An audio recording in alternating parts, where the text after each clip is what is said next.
Hello, everybody.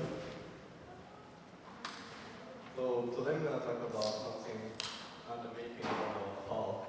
And what a hall is, I'll explain later. But right now, I want to explain like the actual what we're trying to make it do. I'm trying to make a facial recognition, somewhat of a machine learning that is able to feed you the information of the faces it recognizes, like the names back at you.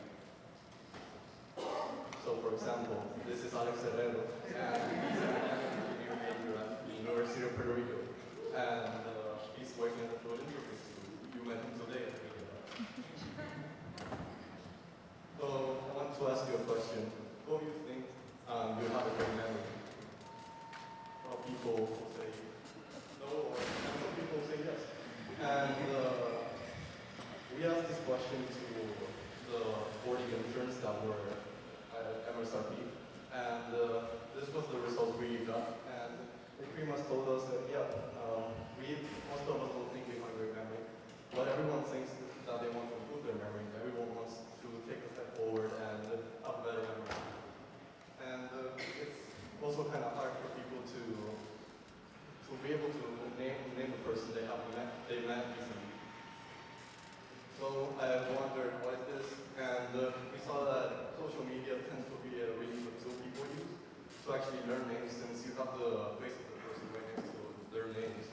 And this helps us as something of a memorizing agent. And also, it's kind of socially awkward to start a conversation and, well, without knowing the name of the person.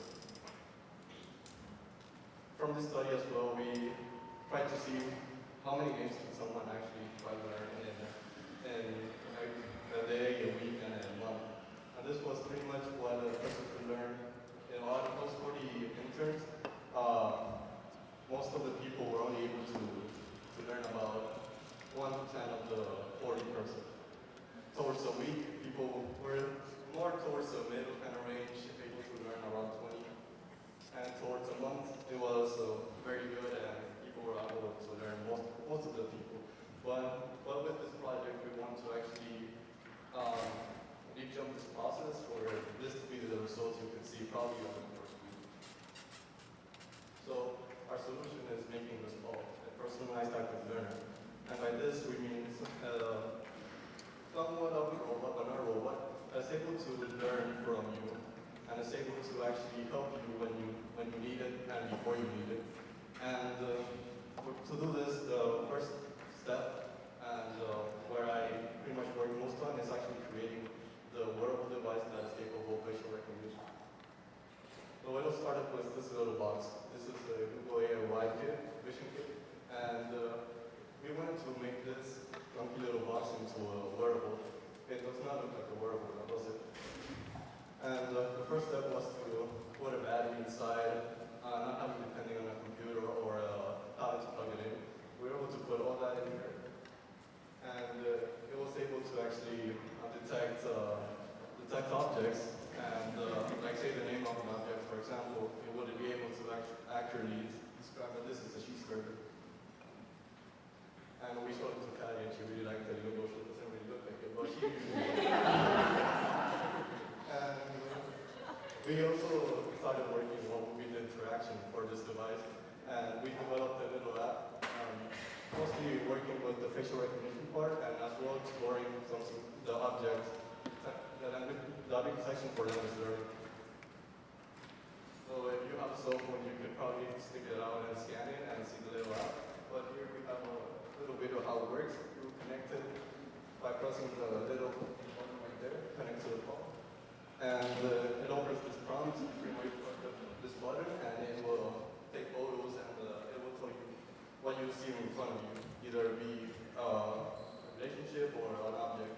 You also enter another menu for faces, and see family members, press upon one, and actually like study what this person, what the last time you did with this person.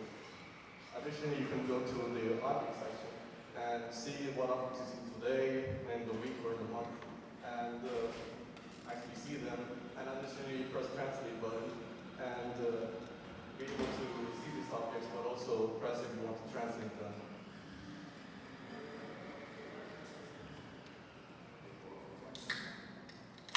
So we did this, and we also wanted to see if people were interested in actually being able to see what was going on, or if they just wanted to hear it. And most people wanted some herd interface. And well, there was a problem.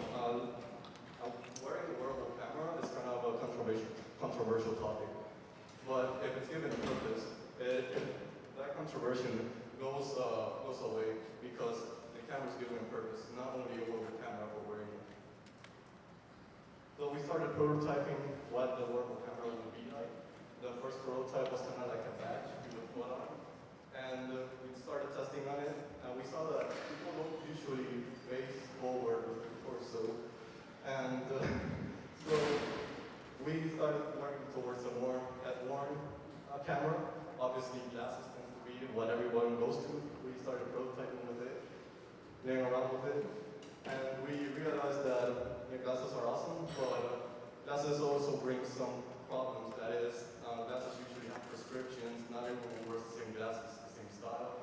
People wear shades, other people wear glasses.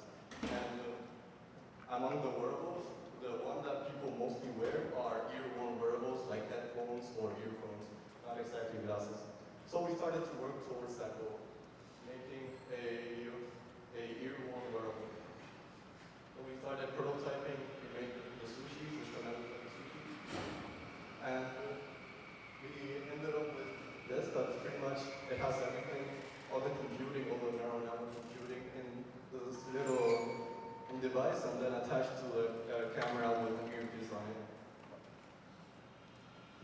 Pretty much how it looks more.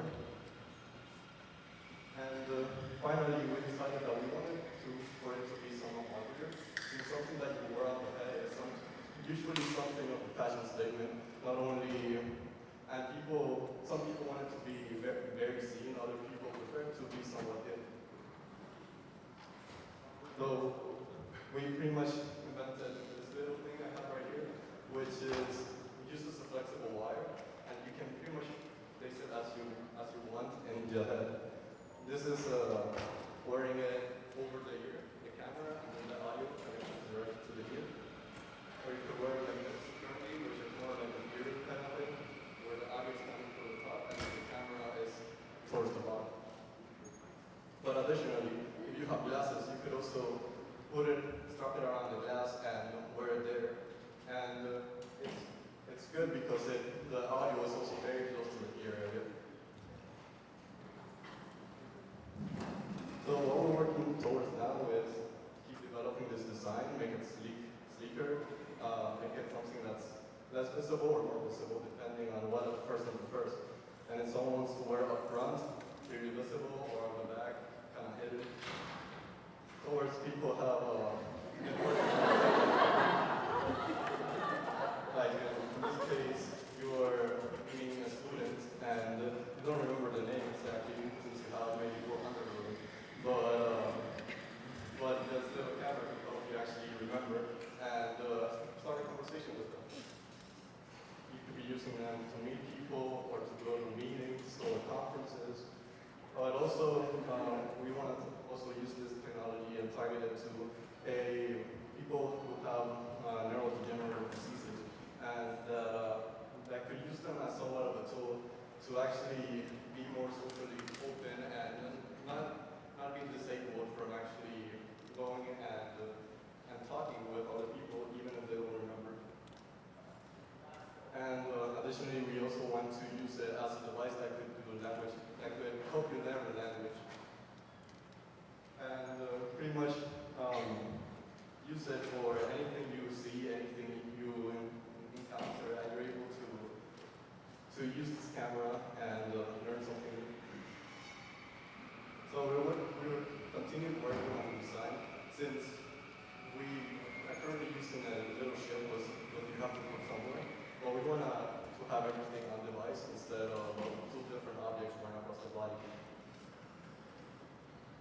Or something like this, which can also help since the ear is in a very prime location, very close to places where there's a lot of brain wave going on. So this kind of prototype kind of became a mascot for our team. Thank you. I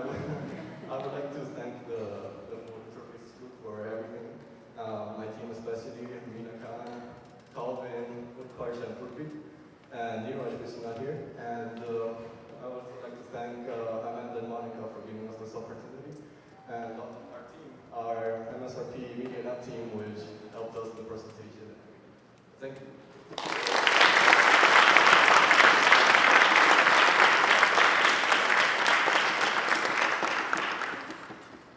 Any questions?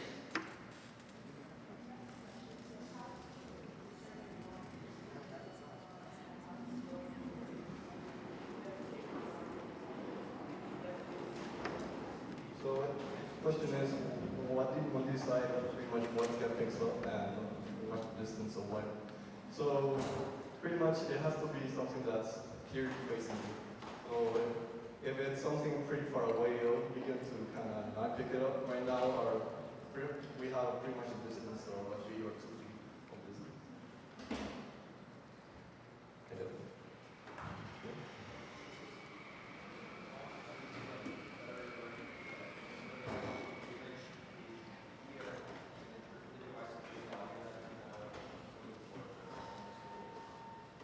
So let me see what, right? It's for what other purposes can it be used to learn other things? Okay. So yeah, there's actually plenty of devices on market that can actually read text and read data to you. We want to actually explore what's an object and how it can detect objects. Any other questions? Well, if that's all, I would just wanted to say it's been great seeing all these faces, and I hope one day you'll see my face here as well. And